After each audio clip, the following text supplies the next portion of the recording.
റോഷി, പരാതിയുടെ കൂടുതൽ വിവരങ്ങളാണ് നമ്മൾ പ്രേക്ഷകരിലേക്ക് എത്തിച്ചുകൊണ്ടിരിക്കുന്നത്. ഒന്നാമത്തെ പീഡനത്തിന് സമാനമായ രീതിയിലുള്ള പരാതികൾ രണ്ടാമത്തെ പീഡനത്തിലുണ്ടായിരുന്നു.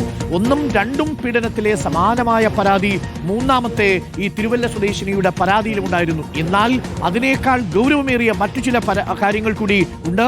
ദേഹോപദ്രവം ഏൽപ്പിച്ചതിന്റെ പാടുകൾ പോലും ഈ പെൺകുട്ടി അന്വേഷണ സംഘത്തെ കാണിച്ചുവെന്നാണ് മനസ്സിലാക്കുന്നത്. വീഡിയോ കോൺഫറൻസിംഗ് വഴിയാണ് ഇത് നടന്നത്. മാത്രമല്ല, ഈ പെൺകുട്ടി ആ ഭ്രൂണം സൂക്ഷിച്ചു വെച്ചു എന്നുള്ള വിവരം കൂടി പുറത്ത് വരുന്നുണ്ട്.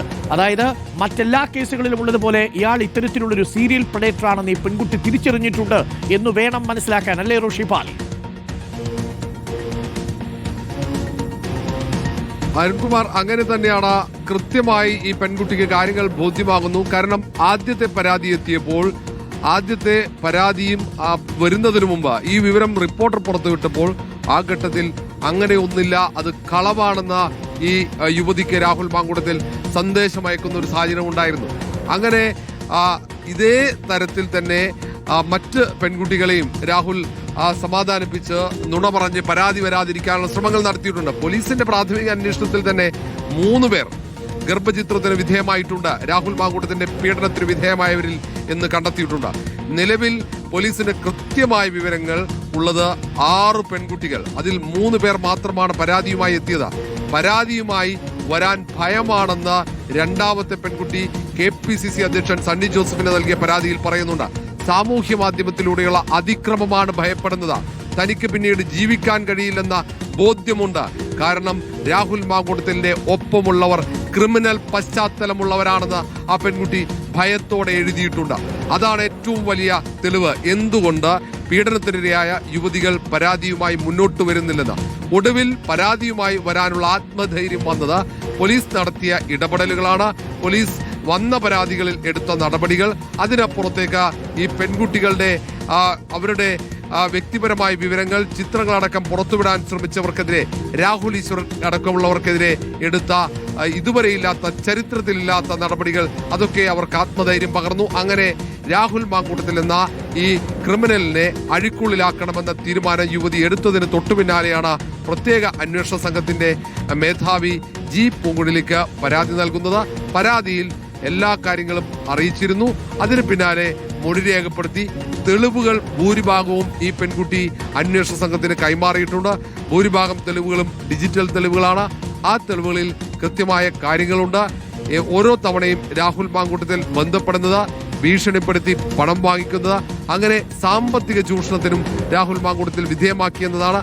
പലയിടങ്ങളിലേക്ക് രാഹുൽ മാങ്കൂട്ടത്തിൽ വിളിച്ചു വരുത്താൻ ശ്രമിച്ചു.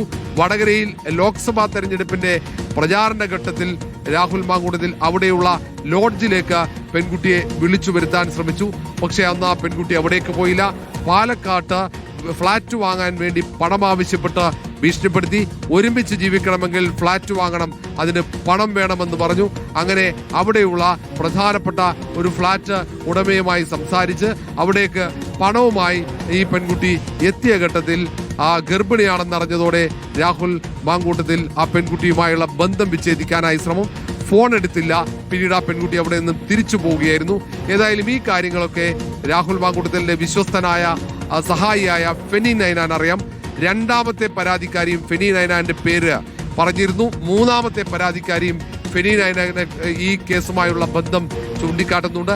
ഏതായാലും കൃത്യമായി തെളിവുകൾ സഹിതമാണ് പരാതി. അതിനപ്പുറത്തേക്ക് അന്വേഷണ സംഘം പരാതി ലഭിച്ചപ്പോൾ ഈ പീഡനം നടന്നതുമായി ബന്ധപ്പെട്ട പ്രാഥമികമായ വിവരം അന്വേഷിച്ചപ്പോൾ തന്നെ അതിന്റെ തെളിവുകൾ ശേഖരിച്ചു തുടങ്ങിയിരുന്നു. ആ ഹോട്ടൽ കണ്ടെത്തി. ഹോട്ടലിലെ ആ ദിവസത്തെ രേഖകൾ എടുത്തു. ആ ഹോട്ടലിൽ രാഹുൽ മാങ്കൂട്ടത്തിലും പെൺകുട്ടിയും എത്തിയതായി സ്ഥിരീകരിച്ചു. രണ്ടാമത്തേത് കോൾ ഡീറ്റെയിൽസ് ആണ്. കോൾ വിശദാംശങ്ങൾ ശേഖരിച്ചു. ആ ദിവസം ഒരേ ടവർ ലൊക്കേഷനിൽ രാഹുൽ മാങ്കൂട്ടത്തിലും ആ യുവതിയും ഉണ്ടായിരുന്നു എന്ന് വ്യക്തമായി കഴിഞ്ഞു. അങ്ങനെ സുപ്രധാനമായ തെളിവുകൾ കൂടി ശേഖരിച്ചു. ആ തെളിവുകൾ ഉൾപ്പെടെയായിരിക്കും ഇനി കോടതിക്ക് മുന്നിലേക്ക് റിമാൻഡ് റിപ്പോർട്ട് പോവുക. അതിപ്രധാനമായ നീക്കം നടത്തി കൃത്യമായി വിവരങ്ങൾ ചോരാതിരിക്കാൻ ജി പൂങ്കുഴലിയും അന്വേഷണ സംഘവും ശ്രദ്ധിച്ചു. ഏറ്റവും ഉന്നതരായ പോലീസ് ഉദ്യോഗസ്ഥന്മാർക്ക് മാത്രമായിരുന്നു ഈ വിവരത്തെക്കുറിച്ച്, ഈ പരാതിയെക്കുറിച്ച്, ഈ കേസിനെ കുറിച്ച് അറിയാമായിരുന്നത്. രഹസ്യാത്മക സൂക്ഷിക്കാൻ വേണ്ടി സംസ്ഥാന പോലീസ് മേധാവി റാവണ ചന്ദ്രശേഖർ, ഒപ്പം ക്രമസമാധാന ചുമതലയുള്ള ADGP H വെങ്കടേഷ് എന്ന 2 ഉദ്യോഗസ്ഥന്മാർ, ആ ഉദ്യോഗസ്ഥന്മാരുടെ അനുമതി തേടി. ആ ഉദ്യോഗസ്ഥന്മാർ ഈ കേസിന്റെ വിശദാംശങ്ങൾ പരിശോധിച്ചു, അനുമതി നൽകി, മുഖ്യമന്ത്രിയെ കൂടി ധരിപ്പിച്ചു കാര്യങ്ങൾ അതീവ ഗൗരവമാണ് എന്ന് ധരിപ്പിച്ചതിന് ശേഷമാണ് അന്വേഷണ സംഘം അറസ്റ്റ് എന്ന കടുത്ത നടപടിയിലേക്ക് പോകുന്നത്. അറസ്റ്റ് സംബന്ധിച്ച കാരണം ഇത്രയും ഒരു പ്രധാനപ്പെട്ട ഒരു രാഷ്ട്രീയ നേതാവ്, പ്രത്യേകിച്ച് ഇപ്പോഴും പാലക്കാട്ട് മത്സരിക്കാൻ കളമൊരുക്കാൻ ശ്രമിക്കുന്ന രാഹുൽ മാങ്കൂട്ടത്തിലിനെ അറസ്റ്റ് ചെയ്യുമ്പോഴുണ്ടാവുന്ന പ്രത്യാഘാതങ്ങൾ കൂടി അന്വേഷണ സംഘം പരിശോധിച്ചു ഉറപ്പുവരുത്തിയിരുന്നു. പ്രത്യേകിച്ച് MLA ആണ്. ആ MLA അറസ്റ്റ് ചെയ്യുമ്പോൾ പഴുതടച്ചുള്ള അന്വേഷണം, പഴുതടച്ച തെളിവുകൾ ശേഖരിച്ചു. എന്നിട്ടാണ് കൃത്യമായി ഒരു തരത്തിലും രാഹുൽ മാങ്കൂട്ടത്തിന് മുങ്ങാൻ പറ്റാത്ത രീതിയിൽ വിവരങ്ങൾ ചോരാതെ തന്ത്രപരമായ നീക്കത്തിൽ രാഹുൽ മാങ്കൂട്ടത്തിലിനെ അറസ്റ്റ് ചെയ്യുന്നത്. ഇനി